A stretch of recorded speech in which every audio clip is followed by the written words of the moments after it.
Bonjour à tous. On va attaquer dans une petite minute. Peut-être en attendant de vous présenter nos intervenants du jour, peut-être une ou deux petites questions. Qui parmi vous utilise Instagram à titre privé? Ok. Qui utilise TikTok à titre privé? Ok. Qui utilise Instagram à titre professionnel? Un peu moins. Et qui utilise TikTok à titre professionnel? Ok, super, merci. Vous un petit peu, c'est ça? Ok, super. Ça tombe bien parce qu'on est là pour se parler d'Instagram et TikTok.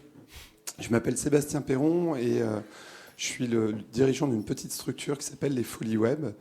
On a la chance aujourd'hui, et ça y est, la technique marche, d'accueillir deux intervenants dont vous voyez les noms s'afficher, presque, dont vous avez vu les noms s'afficher en tout cas. Valérie et Guillaume. Guillaume est responsable contenu, responsable éditorial pour les Folies Web. Et Valérie est formatrice au sein de Créactive, tous les deux spécialisés parmi d'autres choses sur les réseaux sociaux. Guillaume aura une casquette un peu plus Instagram aujourd'hui et Valérie une casquette un peu plus TikTok. Peut-être pour commencer, pendant qu'on est encore en petit comité, la première question que j'avais envie de vous poser à tous les deux, c'était de tout simplement présenter TikTok et présenter Instagram en 2 minutes. On va passer 35 minutes à parler du sujet, mais si on veut donner un peu de contexte sur les deux, Valérie, je te laisse peut-être attaquer. Oui, alors parlons de TikTok en premier. TikTok, c'est une plateforme qui est un petit peu moins connue, en tout cas qui est connue de par le nom. Vous en avez, j'imagine, tous entendu parler. On en entend beaucoup parler en ce moment. Mais en termes de fonctionnement, c'est moins connu. Et TikTok, c'est une plateforme qui est dédiée à la vidéo, des vidéos courtes, rythmées, avec un côté dynamique, un peu fun au départ, mais on va en reparler beaucoup plus dans le détail dans cette matinée, en tout cas. Ok. Guillaume, même question pour toi. Et alors, bon, Instagram, on ne le présente plus. C'est un réseau social du groupe Meta. Je pense que c'est important de l'avoir en tête. Donc, le même groupe qui gère WhatsApp, Facebook, notamment Threads bientôt en France et Messenger. Et je dirais que c'est un réseau social qui est très pertinent sur une cible jeune. Et on en parlera juste après. Et voilà, si on devait le résumer en un mot, c'est le réseau de l'image, de la photo, de la vidéo, à mon sens. Voilà, et on pourrait dire qu'il est né, et c'est une des forces, je dirais, du groupe Meta et de Facebook en général, en réaction et en réponse aux nombreux réseaux sociaux qui se créent régulièrement dans le monde et dont on n'entend pas parler. Notamment Snapchat, on en a bien entendu parler, mais voilà, la force du groupe, c'est de se dire il y a des choses qui marchent, je les reprends à mon compte et je mise sur ma force de frappe mondiale pour lancer un réseau qui va fonctionner et toucher un maximum de monde. Ok. Et peut-être avant de rentrer dans le détail, la battle, vous nous direz si c'est une battle ou pas entre Instagram et TikTok. Si on prend 2 secondes pour les personnes dans la salle qui sont en train de créer leur entreprise ou qui sont des petites structures pour certains, est-ce que il faut aller sur les réseaux sociaux forcément? On va aller assez vite là-dessus parce que je pense que la réponse va être assez évidente, mais surtout ce qui m'intéresse plus, c'est pour quel objectif? Pourquoi on va aujourd'hui sur les réseaux sociaux quand on n'est pas un influenceur en devenir, mais quand on est une entreprise, en quoi ça va impacter mon business? Alors je démarre, on va faire cette battle avec Guillaume, mais sur certains points, vous allez voir, on va se rejoindre. Quand on est entrepreneur aujourd'hui, et vous êtes tous ici parce que vous avez un projet ou vous êtes déjà entrepreneur, pour se faire connaître et puis pour toucher son public. Vous savez que le public, vos clients cibles, c'est l'objectif. Créer une entreprise, c'est pas seulement avoir des idées, c'est les mettre en exécution et très très vite toucher cette clientèle cible. Pour se faire connaître avec des moyens qui sont interactifs, avec lesquels je vais pouvoir interagir avec mon public. Les réseaux sociaux, c'est un élément hyper intéressant. D'abord parce que les barrières à l'entrée, elles sont très simples. Il n'y a pas de barrière à l'entrée, que ce soit au niveau financier, etc. Les seules barrières à l'entrée, finalement, c'est de bien connaître les codes, de bien savoir comment ça fonctionne pour y perdre le moins de temps possible. Donc, pour moi, je dirais, je ne suis pas de la génération des réseaux sociaux, mais utiliser les réseaux sociaux dans son activité aujourd'hui, c'est pas la question. Maintenant, c'est la vraie question de fond, c'est savoir quel réseau je vais choisir pour mon activité, en tout cas la mienne, puisque tous les réseaux ne correspondent pas, on le verra, à l'ensemble des profils de clientèle. Et Guillaume, pour compléter, en termes d'objectifs, et puis peut-être comment je fais pour choisir entre les réseaux sociaux aujourd'hui? Alors là, déjà, je vais rejoindre Valérie sur le fait que pour se lancer, c'est intéressant parce qu'on va pouvoir miser sur déjà son propre réseau personnel pour commencer à agréger une communauté, développer la visibilité et finalement, on va se dire, générer du bouche à oreille numérique. Ça, je pense que c'est important de l'avoir en tête et c'est plus facile de le faire avec les réseaux sociaux qu'avec d'autres leviers dont on pourra parler tout à l'heure.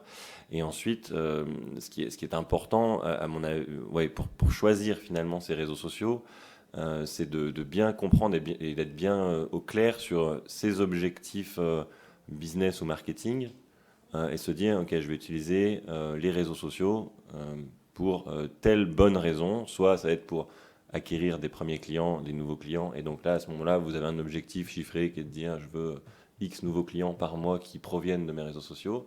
Mais c'est important de le définir, même si vous vous plantez dans les objectifs que vous fixez au début, vous le réajusterez plus tard, mais c'est bien de le faire comme ça.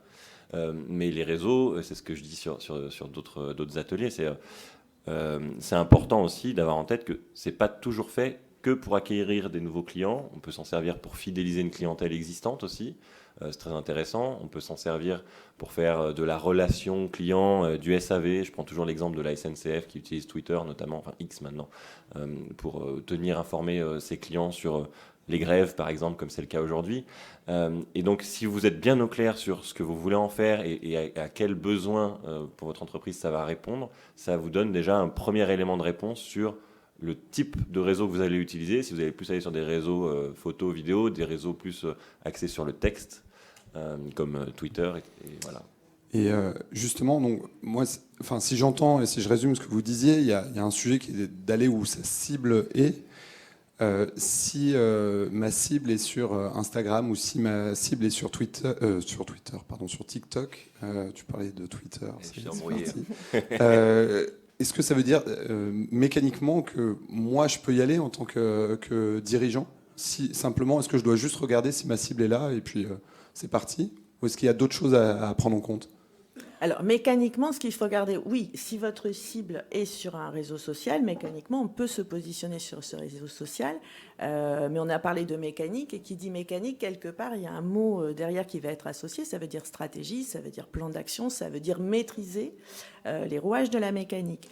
Mais ce qu'il faut avoir en tête, c'est que les réseaux sociaux, il y a deux mots dans réseaux sociaux. Il y a le mot réseau, c'est vrai, mais il y a aussi, on parle de média social, et ça reste un média. Comme peuvent l'être des chaînes de télévision, des magazines, dans d'autres domaines. Et quand on parle de médias, il faut bien vous dire que votre public va être sur ce média, va le consommer dans un certain état d'esprit pour certains moments, mais à d'autres moments, ils seront aussi sur d'autres médias. Donc il faut bien voir, en termes de positionnement, être présent sur le réseau social, oui. Mécaniquement, vous devez aller, c'est plus que mécaniquement, je pense que stratégiquement, vous devez prioriser les réseaux sociaux sur lesquels sont vos clients et vos futurs clients cibles, parce que vous ne pourrez pas mettre votre énergie partout au début, tout du moins. Donc il faut choisir ces réseaux-là en priorité. Et pour compléter, j'apporterai une nuance. Effectivement, il ne faut pas se baser que sur les chiffres et les données démographiques des réseaux, se dire, bon, ma cible se trouve ici. Il y a aussi une question de code sur les réseaux sociaux, une question de valeur aussi qu'en tant qu'entreprise, vous voulez porter. TikTok a été très critiqué ces derniers mois parce que c'est une entreprise chinoise, même s'ils sont aussi basés aux États-Unis, sur la gestion des données, par exemple, sur on ne va pas rentrer dans les détails de l'algorithme, mais il y a eu pas mal je dirais, d'experts qui ont dit on est sur un réseau qui a tendance un peu à, entre guillemets, désolé si Naïm est dans la salle, mais à abrutir ses utilisateurs parce qu'il va proposer des contenus en permanence. La avec battle est lancée. Ça, c'est la battle. C'est la fausse nuance. En tout cas, voilà, je dirais qu'en termes de positionnement de marque, votre image, votre identité, il faut aussi être au clair sur les réseaux sociaux que vous allez utiliser reflètent aussi votre état d'esprit. Et il faut aussi être en mesure d'adopter les codes de ces réseaux. Alors, c'est important, mais voilà, je dirais que quand vous êtes une marque de luxe avec un positionnement très haut de gamme, d'instinct, vous n'allez pas vous orienter directement sur TikTok, mais davantage sur Instagram. On est dans la battle. Mais encore une fois, ça dépend de la stratégie, de vos objectifs, de qui vous voulez toucher. C'est pas impossible de le faire comme ça, mais je pense qu'il y a ça à avoir en tête. Je pense qu'on va revenir dans un instant sur le sujet. Moi, un élément que je voulais apporter aussi, c'est qu'il faut bien voir que, vous parliez de code des plateformes, se lancer sur un réseau social et le faire bien, ça prend beaucoup de temps, d'une part. Et d'autre part, il faut que la plateforme vous parle. J'ai fait un exercice tout à l'heure qui était, je vais le refaire si vous voulez bien, maintenant qu'on est plus nombreux, combien de personnes parmi vous, alors cette fois, postent du contenu sur Instagram régulièrement ? Ok.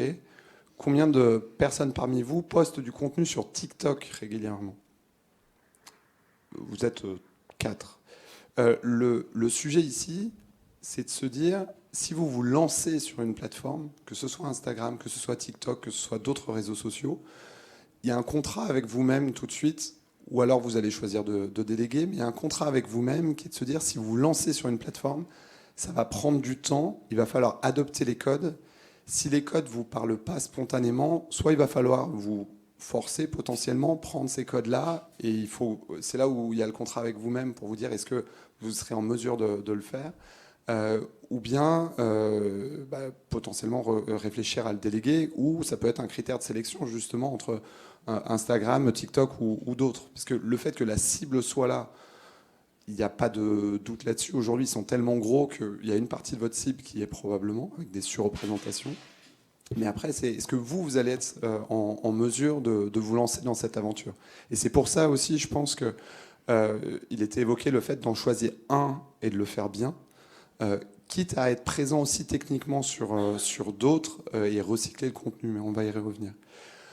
Pour revenir plus précisément sur Instagram et sur TikTok, est-ce que vous pouvez nous prendre un exemple ? On a des entrepreneurs dans la salle. Un exemple d'entrepreneur qui a réussi et quel ingrédient il a mis. Peut-être on peut commencer par TikTok et puis on reviendra sur Instagram. Alors, des entrepreneurs qui réussissent sur les réseaux sociaux, vous allez en trouver des exemples. Il y a toujours des beaux exemples de success story. Ces entrepreneurs, s'ils réussissent, c'est jamais par coup de chance. Ça, c'est ce qu'il faut vous dire aussi. Ça peut exister, mais tout ce qu'a dit Sébastien tout à l'heure, c'est-à-dire le fait d'avoir une stratégie et de respecter tout ça, partez bien du principe pour chacun d'entre vous que quel que soit le réseau que vous allez choisir, que ce soit TikTok ou un autre, il faut déjà passer par là. Par contre, ce qui est intéressant, là je parle de TikTok, je suis là pour faire le focus sur ce réseau-là. Ce qui est intéressant avec TikTok, c'est que c'est un réseau qui est plus récent quelque part. Donc qui dit plus récent, avec des nouveaux codes, moins de personnes dessus. Il y avait en quelque sorte un boulevard qui n'avait pas été exploité. C'est plus facile de se faire repérer que sur d'autres réseaux qui sont beaucoup plus établis où quand on arrive, il faut s'installer, ça prend du temps. Et vous avez des entrepreneurs. Alors j'ai en tête l'aventure, l'histoire de Diego Allari, que vous connaissez peut-être, qui aujourd'hui est un cuisinier qui a écrit des livres, mais qui a démarré avec TikTok et qui a pris TikTok. Pourquoi ? Parce qu'il pouvait s'exprimer. Encore une fois, c'est un terrain d'expression, les réseaux sociaux, au-delà d'être un booster pour votre activité. Il a pu s'exprimer à travers TikTok de manière différente et apporter un contenu qui était à la limite entre le ludique et la pédagogie au niveau de la cuisine. Et moi, je travaille beaucoup avec des marques de cosmétiques, c'est aussi mon autre casquette. Et vous pouvez regarder dans l'industrie cosmétique, toutes les jeunes marques, toutes les jeunes startups, et Dieu sait s'il y en a, vont aller sur des réseaux comme TikTok qui sont plus faciles quelque part. Ça ne veut pas dire qu'elles ne sont pas à terme sur Instagram, mais TikTok, ça permet quoi ? Ça permet d'avoir un échange avec le consommateur. N'oubliez pas que notre focus, c'est le persona, c'est cette cible consommateur. Et qu'est-ce qu'on doit leur apporter ? De la valeur Et la valeur qu'ils attendent, c'est quoi? Bien souvent, c'est les conseils, c'est comment j'utilise les produits, comment je fais des tutoriels. Et TikTok permet d'avoir cette approche et cette dynamique avec un côté qui est ludique, qui est fun, sur des formats assez courts, et c'est ça qui a plu aussi sur le réseau. Donc si je synthétise dans les deux données, je dirais qu'il y a à la fois le contenu que je vais apporter sur TikTok, qui est ludique, qui est dynamique, qui a de la musique. Il y a un côté un peu addictif, c'est vrai, qui peut être reproché à TikTok. C'est ce qu'on reproche à Netflix aujourd'hui, parce que quand on commence à regarder un épisode, on n'arrive pas à ne pas aller au bout des séries. TikTok a un petit peu ce phénomène-là, et c'est ce qui fait aussi en grande partie le succès de TikTok. Donc il y a ce côté-là, et le côté valeur de contenu, quelque part c'est de la pâte à modeler, hein. Vous allez pouvoir façonner, même vous demain, peut-être des nouveaux contenus avec un nouveau territoire d'expression, hein. Il y a plein de choses aussi à apporter sur ces réseaux.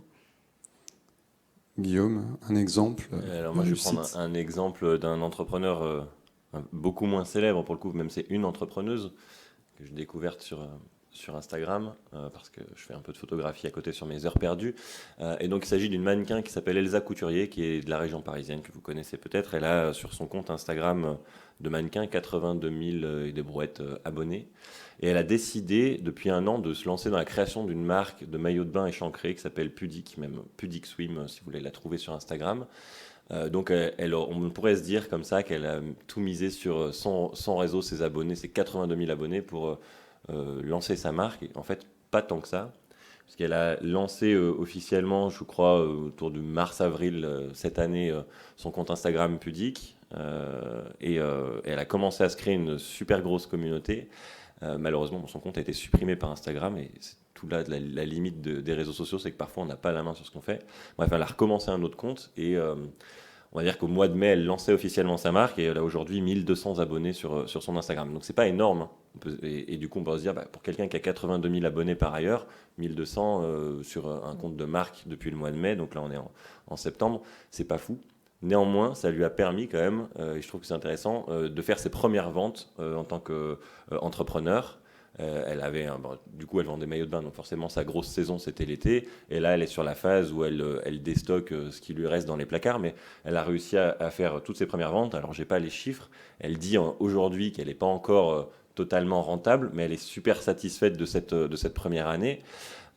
Et je trouve que c'est un bon exemple de se dire, et c'est un peu ce que disait Valérie, c'est que rien n'est acquis et ça prend du temps, les réseaux sociaux, et même quand on est plus ou moins expert, qu'on a des milliers et des milliers d'abonnés sur les réseaux, il faut quand même s'investir énormément derrière pour avoir du résultat. En parallèle de ça, elle a aussi un compte TikTok sur lequel il y a 200 abonnés, et on voit bien que du coup, elle a quand même essentiellement misé sur Instagram, parce que c'est là qu'est sa communauté, c'est là que sont les femmes qui la suivent, et du coup je trouve que c'est un bon exemple.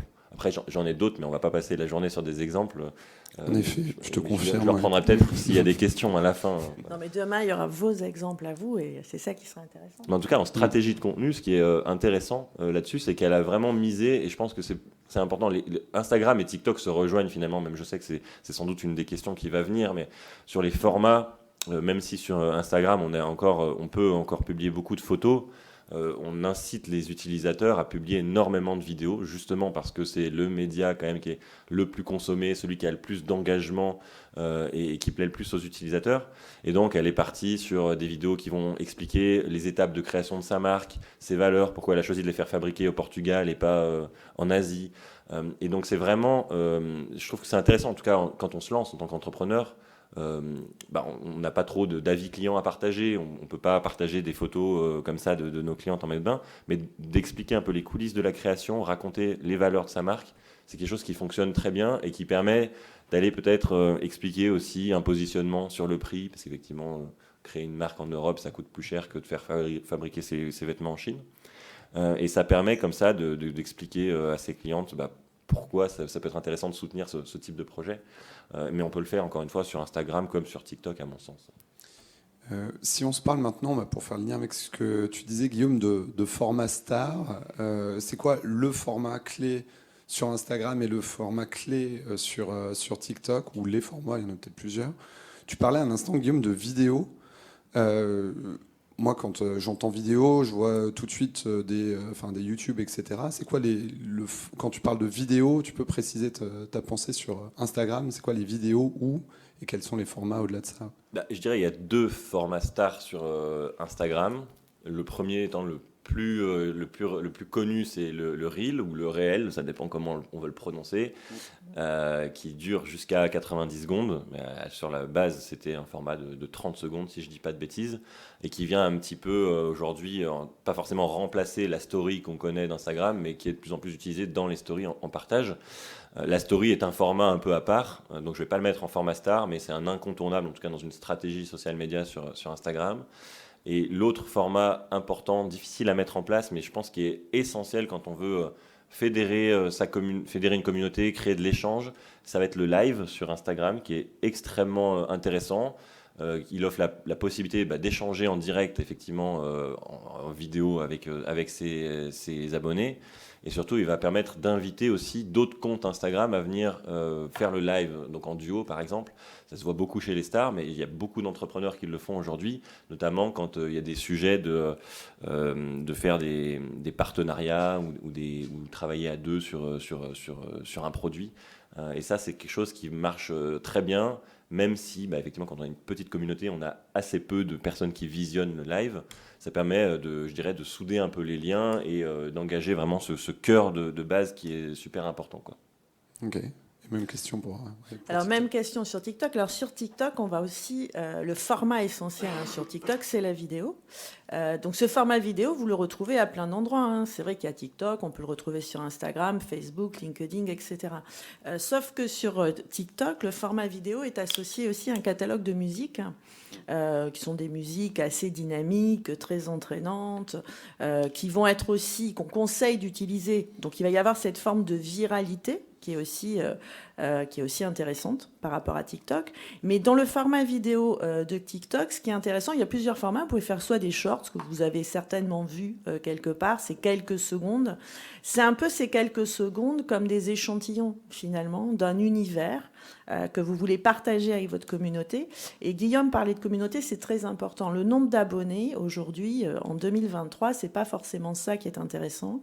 C'est vraiment votre communauté. Une communauté, c'est quoi? Ce sont des personnes qui vous suivent pour les bonnes raisons. Donc, ce sont vos fameux clients cibles. Ça ne veut pas dire que ce sont des personnes qui vont acheter à tous les coups vos services ou vos produits.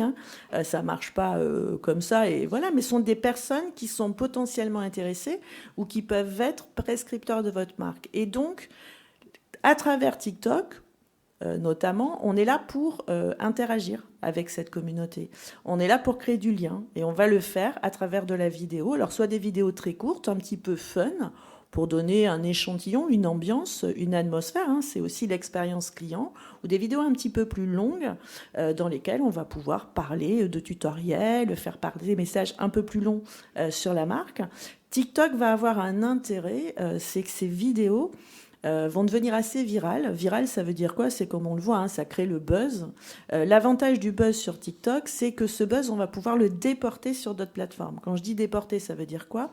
Ça veut dire qu'à terme, si vous démarrez votre campagne, on va dire, média sur TikTok, vous allez capitaliser sur TikTok, mais l'intérêt de TikTok, c'est très vite de pouvoir capitaliser vers votre site internet, vers tout l'écosystème digital, vers d'autres réseaux sociaux comme Instagram notamment. Quand tu dis capitaliser, pardon de t'interrompre, tu entends par là de prendre le contenu exactement, et d'aller le reporter sur d'autres plateformes. On peut partager les shorts, on peut les partager sur YouTube, etc. Et c'est parce qu'on va créer ce trafic. Le marketing digital, c'est avant tout de la création de trafic pour créer de la dynamique autour de votre communauté. C'est surtout ça, en fait. Ouais, ça c'est un point. C'est j'allais dire une première bonne pratique. En réalité, il y en a eu quelques-unes déjà, mais le fait de se dire on va créer un contenu et on va penser recyclage finalement, parce que ce qu'il faut bien voir, c'est que créer du contenu, ça prend du temps. Mettre en place des formats éditoriaux, ça prend du temps. Et vous avez tout intérêt, justement, à réfléchir en termes de format. C'est-à-dire de vous poser la question, au lieu de réfléchir à chaque fois à quelque chose de nouveau, de vous dire, est-ce que je peux imaginer quelque chose que je vais pouvoir reproduire plusieurs fois? Comme ça, vous prenez beaucoup de temps de cerveau pour le penser une première fois, et après, vous allez pouvoir le décliner. J'entends par là, si vous êtes par exemple une épicerie, vous allez pouvoir avoir un format autour d'un producteur, par exemple, et d'aller interviewer un producteur à chaque fois, parce que c'est parce qu'il manque des producteurs. Et du coup, vous pouvez imaginer un format, j'en sais rien, 3 questions à un producteur. Et derrière, vu que vous avez plein de producteurs, ça va vous faire plein de contenu, en fait. Et à chaque fois, au lieu d'imaginer, alors vous pourrez avoir de temps en temps une super idée qui va être votre contenu phare, votre contenu tête de gondole, etc. Peut-être que celui-là, vous allez mettre plus de moyens et qui va prendre un peu de temps. Mais plus vous allez réfléchir en termes de déclinaison, et plus vous allez avoir de chances d'avoir un bon rapport entre la performance de ce que vous faites et l'efficacité aussi, parce que on le voit à travers ce que racontent nos intervenants, ça prend du temps, et c'est pas quelque chose qui va se faire comme ça tout seul. Au-delà de ça, est-ce qu'il y a d'autres bonnes pratiques qui vont permettre aux personnes dans la salle de réussir sur ces plateformes? Mais peut-être, je ne sais pas si elles sont différentes ou c'est les mêmes. Enfin, j'ai une petite idée, mais je vous laisse. Alors, il y a les bonnes pratiques de toute façon sur les réseaux sociaux, en marketing digital et en marketing et communication d'une manière générale. Hein. Là, on parle de marketing digital, mais le marketing ou la com, c'est quelque chose de plus global. La bonne pratique, déjà, je dirais, c'est d'avoir un objectif, de savoir déjà quel est le contenu, de quoi parle notre entreprise, sur quoi on veut se positionner, sur quoi on veut se démarquer et à qui on veut s'adresser. Ça, on vous l'a déjà dit, mais je vous le redis parce que c'est l'essentiel. D'accord ? Si vous devez passer vraiment du temps au départ, c'est là-dessus. Et une fois que vous avez ce contenu, que vous connaissez votre public, je dirais que le choix des réseaux sociaux aussi va se faire un petit peu comme si vous vouliez passer sur des chaînes de télévision. C'est tout aussi intéressant de passer sur BFM TV que sur M6, que sur TF1, on est d'accord. Mais vous n'allez pas arriver sur ces chaînes de télévision exactement avec le même contenu, parce qu'on ne parle pas toujours au même public, pas toujours aux mêmes heures. Sur les réseaux sociaux, c'est ça. Et ensuite, c'est d'avoir une cohérence, par contre. Si moi, je vous ai vu sur BFM TV parler de votre entreprise, que je vous retrouve tout à l'heure sur TF1, il faut quand même qu'il y ait de la cohérence. Vous n'allez peut-être pas me le raconter de la même manière, peut-être que vous allez appuyer sur certains éléments, mais vous allez me raconter la même histoire, vous allez m'embarquer dans votre univers et vous me faire partager cette cohérence et cette expérience client. Et donc, ça passe par une vision, par un planning éditorial, par des actions sur lesquelles on va être régulier et sans perdre de vue quand on fait quelque chose qu'on ne le fait pas pour nous. On ne le fait pas pour booker la to-do list, de dire ça y est, mon poste est parti, hop, pour cette semaine, c'est OK. Non, on le fait parce qu'on s'adresse à quelqu'un, même si ce quelqu'un, il est virtuel. Mais on s'adresse à cette communauté qu'on va re-rencontrer dans la vraie vie. Hein. Voilà, si vous le faites sur ces principes-là, je pense que c'est déjà une bonne base de travail. Ok. D'autres clés, Guillaume? Et alors, du coup, pour les clés, je vais redonner une clé stratégique, parce qu'on a parlé un peu de ciblage tout à l'heure, et je pense que c'est vraiment essentiel aussi, au-delà des objectifs, de savoir à qui vous vous adressez. Vous pouvez très bien vous adresser à différentes personnes, soit sur un même réseau social, soit sur plusieurs. En général, on essaye de ne pas mélanger trop les torchons et les serviettes, mais c'est important d'avoir en tête que sur TikTok, donc globalement, on a la moitié des utilisateurs en France qui ont moins de 24 ans, entre 13 et 24 ans. C'est vraiment important que vous l'ayez en tête. C'est-à-dire que c'est quand même une grosse part de l'audience sur ce réseau. Sur Instagram, on est plus sur un tiers, et le reste, en fait, va être plus situé entre 25 et 34 ans. Ce qui fait qu'on a une différence sur la cible, même si vous adressez une cible qui pourrait aller de 13 à 34 ans, parce que, j'en sais rien, vous avez un produit assez universel, vous avez quand même une différence de maturité dans la perception des messages qui va influencer derrière la manière, comme disait Valérie, de créer votre contenu et du coup d'appuyer sur tel ou tel point, parce que l'audience va différer selon le réseau social. Donc ça, la cible, c'est important, et c'est même primordial de l'avoir en tête. Et ensuite, dans des clés, je dirais qu'il y a quand même une clé sur Instagram, c'est de s'appuyer sur les stories. Et aujourd'hui, on l'oublie un petit peu, parce que pendant très longtemps, Instagram, c'était le réseau social de la photo, et donc on incitait les créateurs de contenu à faire des photos magnifiques. C'est pour ça qu'il y a tous les photographes sur Instagram. Maintenant, ils s'en mordent les doigts parce qu'on a dit c'est la vidéo, le nouveau média qui prime. Donc, ils sont obligés de faire de la vidéo. Donc, ils font des coulisses de leur shooting photo. Mais du coup, je dirais qu'on a oublié la story dans tout ça. Et utiliser la story pour relayer des publications qu'on fait au quotidien, c'est top. utiliser la story pour relayer des réels qui, du coup, là, ont un format vidéo plus adapté, plus engageant, plus attrayant, c'est top. Et ensuite, c'est utiliser la story pour aller chercher de l'interaction et mieux connaître sa cible, ça c'est essentiel. C'est-à-dire, il y a beaucoup de marques qui le font aujourd'hui, c'est une très bonne pratique à utiliser même pour vous qui vous lancez. Utiliser des sondages, utiliser des questions et inciter vos abonnés à y répondre en disant, bah voilà, vous êtes plus dans telle tranche d'âge, vous êtes plus un professionnel de la communication, un professionnel de, j'en sais rien, l'hôtellerie, etc. Et ça va vous permettre comme ça d'avoir, alors tout le monde ne répond pas, mais dans les grandes masses, de mieux comprendre qui est abonné à votre compte pour ensuite créer des contenus plus pertinents sur cette cible-là et ajuster votre stratégie. Et ça, je pense que c'est le conseil numéro 1 sur Insta, c'est essayer de chercher qui est abonné, parce qu'à part un pseudo, en fait, on n'a rien sur nos abonnés. Et ça, je pense que c'est essentiel. Est-ce qu'il faut absolument incarner sur Insta et sur TikTok? C'est souvent une question et c'est souvent une barrière, parce qu'il y a des personnes qui n'ont pas envie de se mettre vraiment devant la caméra. Est-ce que c'est un no-brainer? Est-ce que c'est obligatoire? Alors, obligatoire, il y a plusieurs façons d'incarner. Je comprends la notion parce que c'est une question qu'on se pose. Est-ce que je dois m'afficher en permanence, moi, en photo, en vidéo? Donc ça, c'est une question qui revient. On n'est pas obligé, c'est le dosage en fait. Est-ce qu'on est obligé de se montrer en tant qu'entrepreneur? Je crois que oui. Parce qu'on incarne, en général, vous représentez votre entreprise, celle que vous avez créée, etc. Et on a besoin aussi de s'identifier. C'est ce qui fait la différence entre un entrepreneur à taille humaine et un grand groupe. Avec une marque, on a besoin de s'identifier à vous. Guillaume parlait de la créatrice de maillots. Des maillots, il y en a plein. Donc moi, j'ai besoin de m'identifier en tant que consommateur. Donc il faut montrer. Mais montrer, c'est pas seulement, je pense, son visage, c'est aussi montrer l'expérience client, les valeurs qu'on veut partager. Et ça, il y a plusieurs façons de le faire. Et puis vous verrez qu'au départ, des fois, c'est un petit peu plus difficile de commencer à, encore une fois, à se montrer, mais à se montrer à bon escient. Encore une fois, vous ne vous montrez pas juste pour vous montrer. Ça, c'est après de l'influence, c'est autre chose. C'est se montrer parce que ça soutient votre projet. Et à partir du moment où vous pensez consommateur, à partir du moment où vous pensez à vos clients, je pense que ça se fait petit à petit. Mais oui, dans la question que pose Sébastien, est-ce qu'on peut ne pas le faire? Oui, vous pouvez au départ y aller tout en douceur. Mais est-ce qu'en tant qu'entrepreneur, imaginez que quelqu'un vous appelle au téléphone et a envie de vous rencontrer pour acheter vos services ou votre produit, vous allez vous montrer à un moment donné. Vous allez les rencontrer. Oui, c'est ça, c'est juste le prolongement de la vraie vie, en fait. Exactement. À un moment, si vous entreprenez, il va falloir qu'on vous voit d'une manière ou d'une autre. Est-ce que, une dernière question, puis après, je vais vous laisser commencer à réfléchir à vos questions. On a un micro au fond et je vais prendre ce micro-là. Comme vous pouvez le constater, ma voix va parfaitement bien et du coup, ça sera bien si vous posez les questions. Une dernière question, cependant. Où est-ce que va aller TikTok? Où est-ce que va aller Instagram? C'est quoi vos paris en termes de tout, en fait, en termes de format, en termes de cible, etc. En essayant de répondre de manière assez courte, parce que je sais que vous pourriez passer 35 minutes sur le sujet, on les a pas, et puis on enchaîne avec vos questions.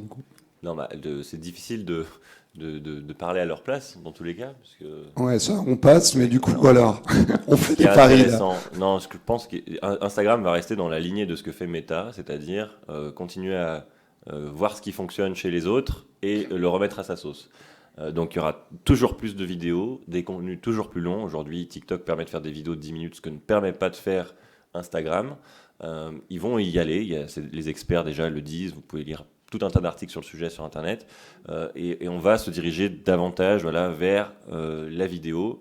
Et après, on va faire, je pense qu'on va continuer de réduire encore la visibilité des publications organiques, c'est-à-dire publications gratuites.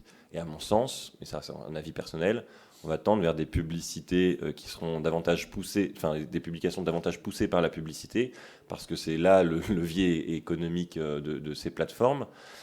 Et c'est pour ça, d'ailleurs, Instagram aujourd'hui incite les utilisateurs à faire de la publicité via le Meta Business Profile.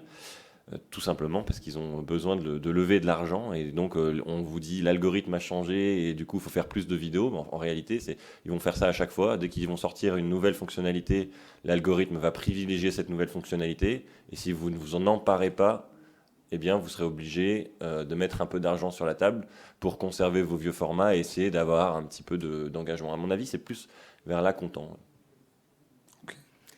Mais juste pour dire un mot là-dessus, je pense que de toute façon, il ne faut pas oublier, il ne faut pas perdre de vision que ces réseaux sociaux sont des entreprises privées. Hein. On est d'accord, ce ne sont pas des organismes, des associations qui sont là. Caritatif. Voilà, ce n'est pas caritatif. Donc ces entreprises, elles sont comme nous, hein, mais à une autre dimension, c'est-à-dire qu'elles se font concurrence. Donc Instagram, Facebook, Meta, ils ont atteint un certain niveau déjà. Maintenant, qu'est-ce qu'il faut faire? C'est optimiser le potentiel de clients qu'ils ont, hein, quelque part, parce que nous sommes des clients à un moment donné de cette entreprise. Et effectivement, ils vont nous pousser à consommer un petit peu plus. Aussi pour, je pense, réguler, hein, comme dans toutes les entreprises, avoir plus de contenu de qualité et faire en sorte qu'on y reste. Et TikTok est dans une phase un petit peu plus récente, hein, mais va aussi capitaliser sur ses points forts, notamment peut-être l'audio et le choix de la plateforme et des plateformes musicales. Tout ça, ça évolue. Et après, le vrai enjeu, pour vous, ce sont juste des leviers importants aujourd'hui. Peut-être que dans 10 ans, on n'en parlera plus, je n'en sais rien. Mais en tout cas, ce n'est qu'un levier. Ce qui ne va pas changer pour vous, c'est la façon dont vous allez vous prendre dans votre organisation. Et on en revient à la stratégie, à vos clients et à la valeur ajoutée que vous allez apporter sur ces réseaux et comment vous allez les mettre au service de votre entreprise et pas l'inverse, en fait. Ok. Du coup, si j'essaie de résumer en termes de bonnes pratiques et de clés pour réussir, il y a un sujet de cible, il y a un sujet de format, il y a un sujet d'incarnation, il y a un sujet de lien avec sa communauté et d'en profiter pour les interroger, les embarquer grâce au live, au sondage, etc. Il y a un sujet de collaborer avec d'autres, potentiellement, pour essayer de croiser les communautés. Il y a un sujet dont on n'a pas énormément parlé, mais qui est hyper important, qui est d'arriver à regarder des chiffres. Ce qui est assez chouette, en fait, avec ce type de plateforme, c'est que vous allez avoir des chiffres pour voir ce qui marche moins bien. Et du coup, ça va vous permettre d'apprendre aussi. Et puis, vous tournez globalement vers l'extérieur. On va ouvrir des questions. Je crois qu'il y avait quelqu'un qui avait levé la main déjà tout à l'heure. Allez, c'est parti. Il faut une première personne. Alors moi j'ai une question du coup sur le sujet de l'incarnation. On parlait tout à l'heure de Elsa Couturier. Est-ce que pour vous les clients vont plus chercher d'abord la personne ou sa marque? Par exemple, si on a un compte pro ou perso, est-ce qu'on doit mettre les deux ensemble ou est-ce que, comment ça fonctionne dans la tête des clients potentiellement selon vous? Alors déjà, quand on crée une entreprise, quand on crée les réseaux, moi je vous conseille tout de suite utiliser un compte professionnel pour votre activité. Le compte perso, c'est autre chose. Et vous pouvez très bien avoir un compte personnel pour le produit, le service, etc. Plus éventuellement un deuxième compte où vous, si vous souhaitez vous mettre en avant et incarner, il y a beaucoup d'entrepreneurs qui le font. Mais là, je vous conseille vraiment à chacun d'entre vous, à partir du moment où on passe dans la sphère professionnelle, faites pas de tests avec le compte perso, etc., compte pro direct. Et ensuite, incarner sa marque, on en revient à une chose, tous les consommateurs vont pas réagir de la même manière. Donc, qui sont les profils de personnes qu'on souhaite en fait séduire entre guillemets, qu'on souhaite convaincre? Quels sont leurs leviers? Qu'est-ce qui les motive? Et il n'y a pas deux consommateurs qui vont, deux consommateurs. Il y a des profils de consommateurs et c'est plutôt par rapport à ça en fait. Il y a des profils de consommateurs pour lesquels, je sais pas, un nom de marque ultra connu, ça va primer sur tout. Sur d'où ça vient, etc. Ils vont acheter le prix, ils vont acheter le luxe. Pour d'autres, ça va être l'histoire. Pour d'autres, ça va être... Et en fait, c'est ça qu'on doit savoir. Et c'est en fonction de cette notion que vous allez pouvoir vous adapter. Et je dirais, pour compléter sur le cas d'Elsa notamment, mais effectivement, c'est vraiment la cible qui compte. Et l'incarnation, elle se fait parce que... c'est une jeune femme, elle a sa communauté, très girly, une communauté de photographes aussi. Elle est make-up artiste aussi en parallèle. Et donc, elle a dans son environnement, l'environnement beauté et lifestyle, c'est celui qui fonctionne le plus aujourd'hui avec la food sur Instagram.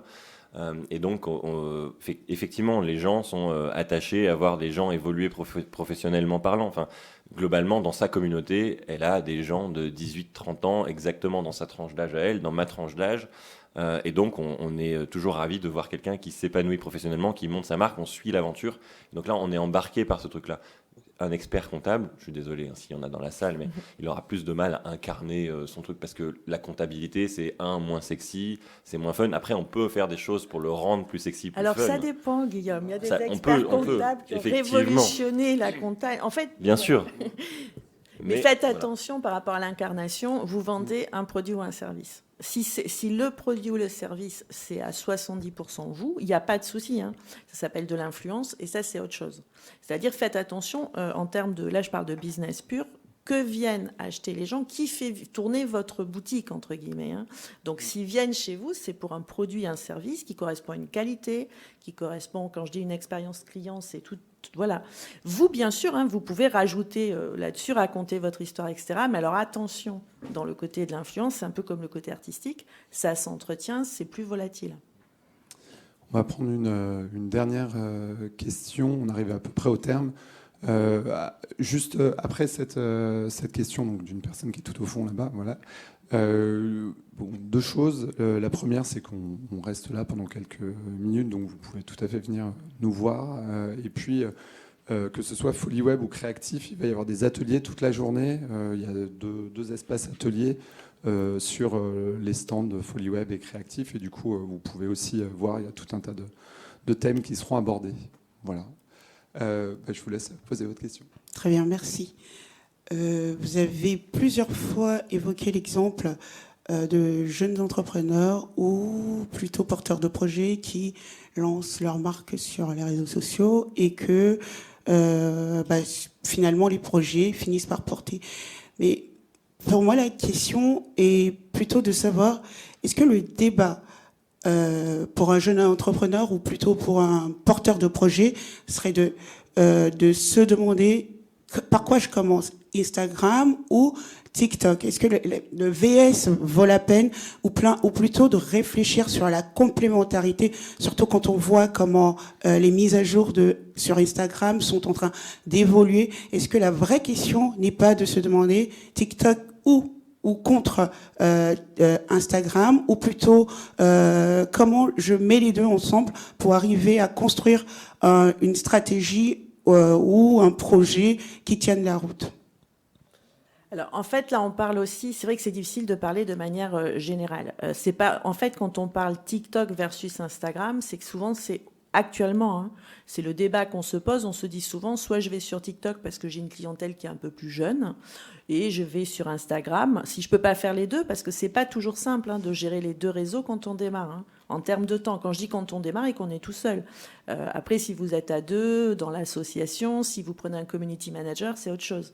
Là, on parle du principe que pour des personnes qui vont se lancer son entreprise, chercher son comptable et collaborer avec, en trouver un sympa qui vous explique tout ça bien, plus tout le reste, ça prend du temps. Donc l'idée, c'est par quoi je démarre. Et effectivement, aujourd'hui, quand on est sur du produit, du service, la question, ça peut être Instagram, TikTok. C'est ça, c'est vraiment l'enjeu, il se fait à ce niveau-là. Mais je crois que la vraie question, c'est pas le choix du réseau en numéro 1. On insiste là-dessus et il y a d'autres conférences tout au long de la journée. Vraiment, le choix, c'est de vous repositionner par rapport à vous. Est-ce que je suis suffisamment avancée? Est-ce que je maîtrise bien mon service, mon produit? Est-ce que je sais comment je vais en parler? Est-ce que j'ai identifié ma communauté? Est-ce que je sais qu'est-ce que j'ai envie de raconter? Si ça, c'est fait, si ça, vous l'avez, que vous l'avez stabilisé, après, vous allez l'exprimer sur des réseaux. Et à la limite, peu importe si vous démarrez par Instagram ou TikTok au départ, choisissez le réseau qui vous parle le plus et qui parle à votre communauté, ça on est toujours d'accord, et dans lequel vous vous sentez à l'aise, je dirais le costume qui est le plus facile à enfiler le matin pour communiquer. Et puis petit à petit, quand vous aurez créé du lien, vous pourrez vous exporter sur d'autres réseaux et rayonner bien au-delà. J'espère avoir répondu à votre question. Et je pense là encore, pour apporter un complément, on a perdu un peu quelque chose de vue au fil des échanges, mais c'est ne pas oublier, et Sébastien en parlait très bien juste avant, d'aller regarder les chiffres aussi derrière. C'est-à-dire que vous pouvez avoir 300 000 abonnés sur TikTok, mais est-ce que ce sont vos clients? Oui, non, on ne sait pas. C'est la même chose sur Instagram. J'avais dit que je prendrais un autre exemple au fil de la conférence. J'ai une ancienne amie de lycée qui a monté une boîte qui s'appelle Mon Premier Souffle. Elle fait des massages pour femmes enceintes et des massages pour les nourrissons. Et ça... Typiquement, c'est le truc qui marche à fond sur les réseaux sociaux parce que les bébés, ça marche toujours, c'est un peu comme les petits chatons, évidemment. Et elle a quelques dizaines de milliers d'abonnés sur Instagram. Elle a commencé sa stratégie là-dessus. Ensuite, elle est venue me voir, elle m'a dit, je fais mon site internet, j'ai envie d'aller chercher du référencement naturel aussi pour remonter sur le moteur de recherche, parce que je sais que c'est grâce à ça que je vais attirer des visiteurs sur mon site qui sont qualifiés et qui ont un intérêt pour mon produit, parce que c'est vraiment là qu'elle peut identifier finalement qui sont ses futurs clients potentiels.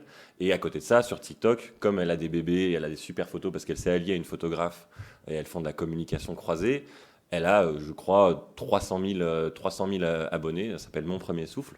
Mais aujourd'hui, je ne suis pas capable de vous dire, et je pense que si je lui posais la question, elle me dirait ça, je ne suis pas capable de vous dire si elle génère des clients grâce à TikTok. Mais par contre, ça l'éclate, ça lui permet d'accentuer son bouche à oreille éventuellement. Mais voilà, elle bosse à Lyon, dans la région lyonnaise. Elle a, sans doute dans ses abonnés, elle a des gens à Nantes, à Paris, à Bordeaux. Ils ne vont jamais venir se faire masser chez elle. Et donc, il y a aussi un intérêt, même si elle utilise les deux, qu'elle republie des choses de TikTok sur son Instagram, qu'elle fait des contenus, qu'elle réutilise effectivement sur les deux plateformes. Il faut toujours avoir en tête derrière d'aller mesurer concrètement ce que ça vous apporte, versus, et du coup le versus il est plus entre Instagram et TikTok, le temps que vous y passez, parce qu'il y a quand même une question de rentabilité derrière, c'est que l'heure ou les 2 heures ou les 3 heures par semaine que vous avez passé sur ces réseaux, vous ne les passez pas à faire autre chose, et sauf que votre cœur d'activité, a priori, c'est pas d'être community manager, mais c'est de faire votre métier, et ça, il faut toujours l'avoir en tête. Merci beaucoup, merci, et encore une fois, on est disponible si vous avez d'autres questions, simplement pour vous préciser, au-delà des ateliers dont je parlais tout à l'heure, que à la base, c'est quelqu'un de Duno qui devait être présent, on l'a remplacé au pied levé parce qu'il y avait un sujet de Covid. Et simplement pour vous dire que si vous voulez, si vous êtes intéressé sur le sujet, il y a un stand Duno où il y a plein de livres, notamment sur ce sujet. Donc n'hésitez pas aussi à faire un tour. De Valérie March, qui a écrit des livres sur le sujet, qui a écrit toute une série de livres, et dont les derniers sur un comparatif avec TikTok, YouTube, je crois, et Instagram. Voilà. Merci beaucoup pour votre présence et puis bonne journée à tous. Merci. Merci.